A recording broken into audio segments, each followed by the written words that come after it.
I'd been with Claire for almost 6 years when her 30th birthday rolled around. We weren't newly in love anymore, but we weren't strangers either. At least that's what I told myself. The plan was simple. Dinner at her favorite rooftop place, the one where the city lights blurred into the river and made everything feel softer than it really was. The whole day, though, something inside me buzzed wrong. Maybe it was the way she'd been glued to her phone lately. Screen flipped down whenever I walked in. Maybe it was how she laughed, different, lighter, when she texted whoever that was. I tried to shake it off. It was her birthday. I was supposed to make her feel special, not suspicious. Still, the quiet between us had grown heavy these past few months. We used to talk about everything: childhood dreams, bad bosses, the names of our imaginary kids. Lately, conversation had shrunk to logistics. You'll grab milk? What time's your shift? Did you pay the bill? Love had become admin. When I picked her up that evening, she looked beautiful. She always did. Blue dress, silver earrings, the scent of vanilla I bought her last Christmas. She kissed my cheek but not my lips. The kind of kiss that says thank you for trying. We sat by the glass railing at the restaurant. Music drifted low, candles flickered, and she was scrolling again. I smiled and said, "You're popular tonight." She laughed too quickly.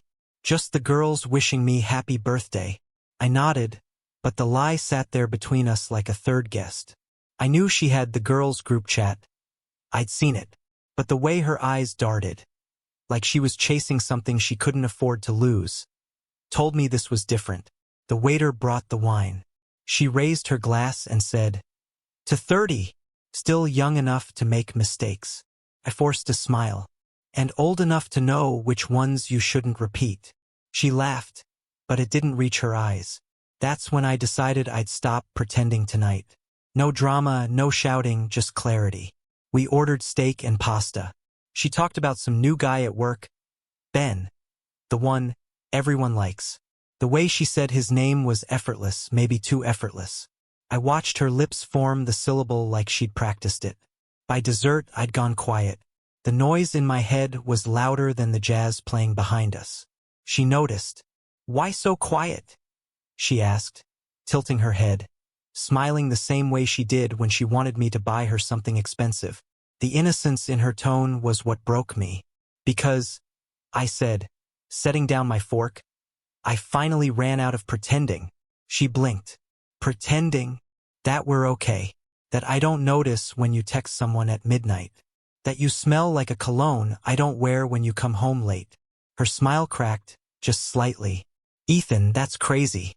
"Is it?" I leaned back, calm but sharp. "Then why did Ben send you that song at 2 a.m.?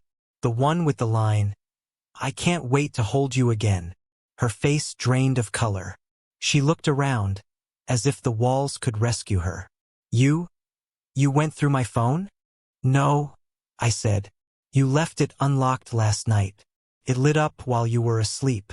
I didn't have to go looking, Claire. It came to me." Silence. The kind that kills appetite.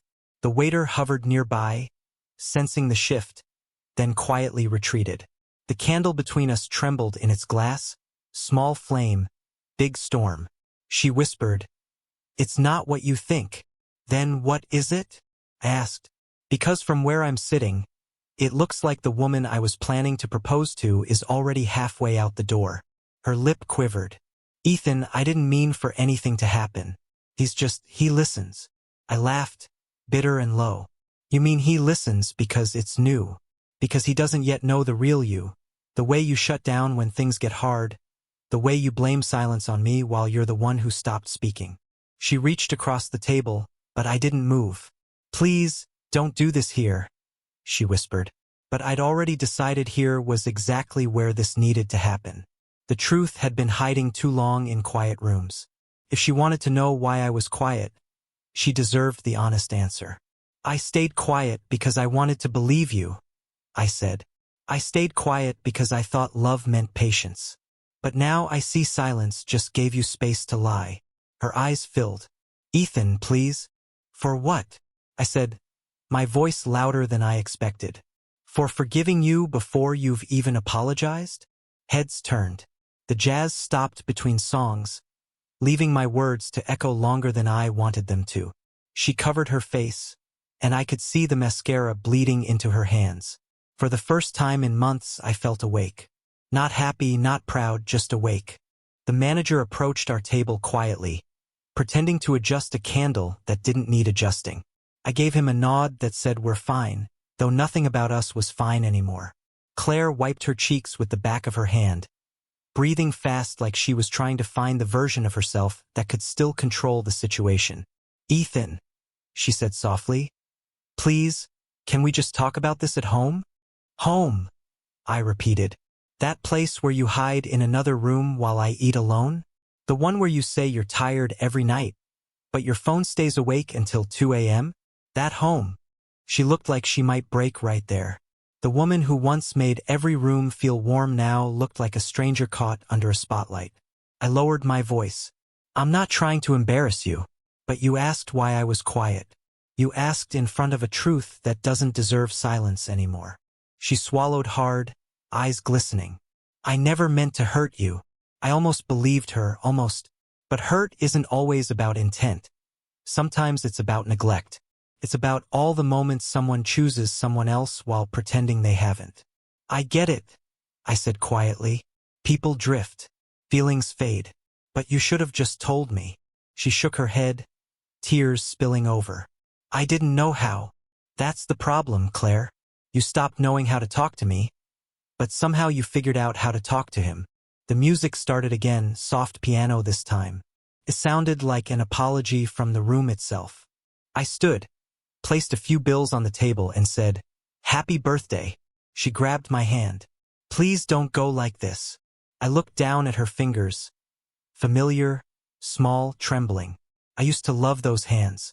Now they felt like a weight I needed to set down. "Claire," I said, "you already left. I'm just catching up." Her hand dropped. She didn't follow me when I walked out. I didn't expect her to. The night air hit me like honesty, cold, bracing, real. I walked without direction, just listening to the sound of my own footsteps. My phone buzzed every few minutes. Claire calling. I let it ring out. Each vibration felt lighter than the one before. When I got home, I packed. Not everything, just enough. The clothes I wore most, my passport, a few photos that still meant something. I left her a note on the kitchen counter. Nothing poetic, nothing bitter, just truth. "I loved you enough to stay quiet. You loved me enough to let me fade. We're even now." I didn't slam the door when I left. I closed it gently, the way you do when someone's sleeping, except this time it was the love that was asleep. 3 days passed before she came to my new apartment. She looked smaller somehow. She held a coffee cup like it was a shield.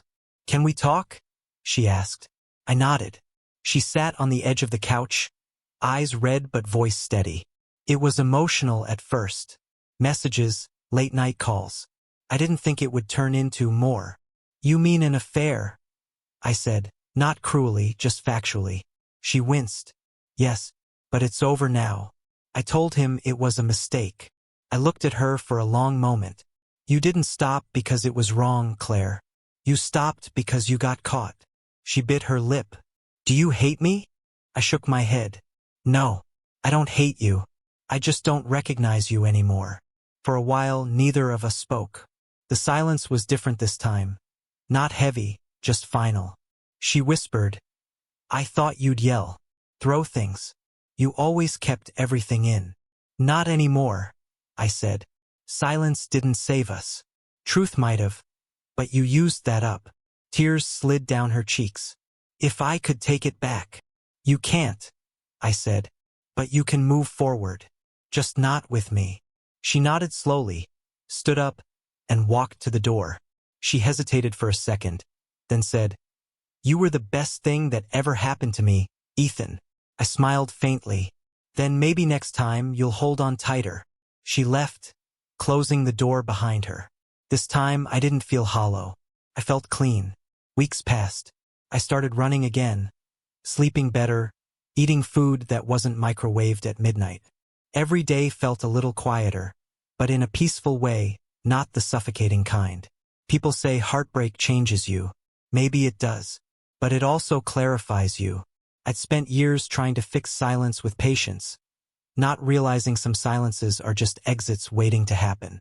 One evening, I saw a couple laughing at the cafe near my new place. The woman's laughter sounded like Claire's, bright, effortless. I smiled, not because I missed her, but because I didn't anymore. If she ever wonders why I was quiet that night, I hope she understands now. Sometimes silence isn't weakness. It's the sound of someone finally hearing the truth.